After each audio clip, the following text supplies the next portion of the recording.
Assalomu alaykum. Dale Carnegie haqida videomizning ikkinchi qismiga xush kelibsiz. Do'stlikning oltin qoidalari haqida bestseller kitob yozgan odamni taqdirini qarangki, haqiqiy do'sti bo'lmagan ekan. Juda ham ajoyib paradoks. Carnegie o'zining vaqtini roman yozishga ketkazadi, ammo bundan natija kelmaydi. Va shundan keyin Dale Carnegie o'z-o'zini rivojlantirish bo'yicha bir-biridan qiziqarli, ilmiy, ommabop kitoblar yozishni boshlaydi. Va har bir kitobi bestsellerga aylanadi. Do'st orttirish va odamlarga ta'sir o'tkazish xususida kitobi 1936-yilda nashr qilingan. Shu kungacha ko'plab tillarga tarjima qilingan va 36 millionta ekzemplarda sotilgan. Tasavvur qiling, 36 millionta kitob. Va bu kitob hozirgi kungacha eng ko'p sotilgan kitoblardan biri hisoblanadi. Xavotirlanishni bas qilish va yashashni boshlash yo'llari. Bu kitob 1948-yilda Dale Carnegie tomonidan yozilgan va bu kitob ham bestsellerga aylangan. Sizlar bilan Tahiyot va siz Top Uz kanalidasiz. Muallif hayotiy hikoyalar orqali kitobxonga baxtli bo'lish sirlarini aytib beradi. Bu hikoyalardan birini hozir sizga aytib beraman. Men kuchli xavotir vasvasiga tushib qoldim. Hamma narsadan qo'rqib qoldim. Sog'lig'im yomonlashib ketishidan, ishimni yo'qotib qo'yishimdan, yaxshi ko'rgan ayolimdan ajralib qolishdan. Xullas kelajakda bo'lishi mumkin bo'lgan hamma narsadan qo'rqishni boshladim. Hamma narsalarni tashlab, uzoq-uzoqlarga qochib ketkim keladi. Shunda otam menga bir xat berdi va uni faqatgina manzilga yetib borgandan keyin ochishni tayinladi. Shaharlararo avtobusga o'tirib juda ham uzoqlarga ketib qoldim. Kechasi arzon yotoqxonada tunadim. Ertalab ish qidirdim, ammo topa olmadim. Ish topa olmagach, yana yotoqxonaga qaytib bordim va otamning maktubini ochdim. O'g'lim, hozir uydan juda uzoqdasan, ammo o'zingni baribir yomon his qilyapsan. Doimiy xavotirdasan. Chunki sen o'zing bilan birga xavotirlarning o'chog'i, o'zingni, o'z hayollaringni olib ketding. Sening jismoniy sog'lig'ing joyida. Seni sodir bo'lgan voqealar emas, balki bu voqealar to'g'risida qanday o'ylashing sindiryapti.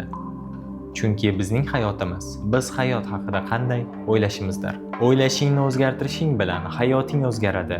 Shunda tuzalasan va xotirjam bo'lib uyga qaytasan. Degan gaplar yozilgan edi. Ammo bu gaplar menga yoqmadi. Bu xatni o'qigach, otam meni tushunmaydi deb ko'chaga ketdim. Axir menga aqlli gaplar emas, balki dalda kerak edi. Va tasodifan men ko'chada bir gapni eshitib qoldim.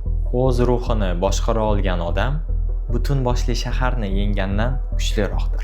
Bu gap xuddi otamning maktubini davomiga o'xshadi va men tushundim. Butun boshli hayotni o'zgartirish emas, balki hayotga qarashimni o'zgartirishim kerak ekan. Hayotga qaraydigan kameramdagi linzalarni sozlash kerak ekan. Ertasi ertalab uyga qaytdim. Bir hafta ichida ishga tushdim. Yaxshi ko'rgan insonimga uylandim. Hozirda katta kompaniyani boshqaryapman. Nimadandir xavotirlanishni boshlasam, otamning gaplari esimga tushadi.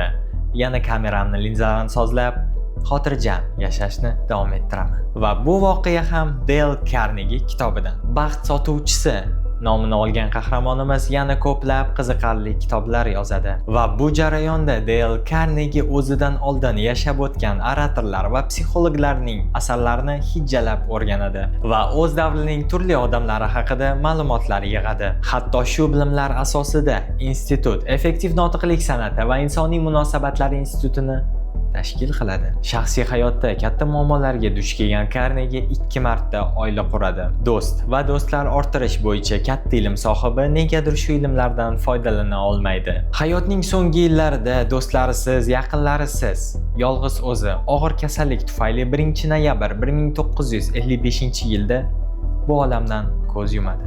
Garchi hayotining oxiri ayanchli tugagan bo'lsa-da, Dale Carnegie'ning kitoblari haliyam katta qiziqishga ega. Chunki uning kitoblarida o'ziga kerak bo'lgan ma'lumotni deyarli hamma topa olgan. Jumladan, sotuvchi o'z sotuvlarini oshirishi mumkinligi, odamlarga yoqish sirlari, xotirjam yashash retsepti va hatto shukur qilishning Dale Carnegie kitoblarida o'qishingiz mumkin. Va Dale Carnegie'ning biografiyasiga qiziqqanimda undagi 2 holatga qoyil qoldim. Ya'ni taqdir o'yiniga guvoh bo'ldim. Birinchisi, do'st va do'stlar orttirish haqida kitob yozgan odamning bitta ham do'stlari bo'lmagani va yolg'izlikda vafot etgani.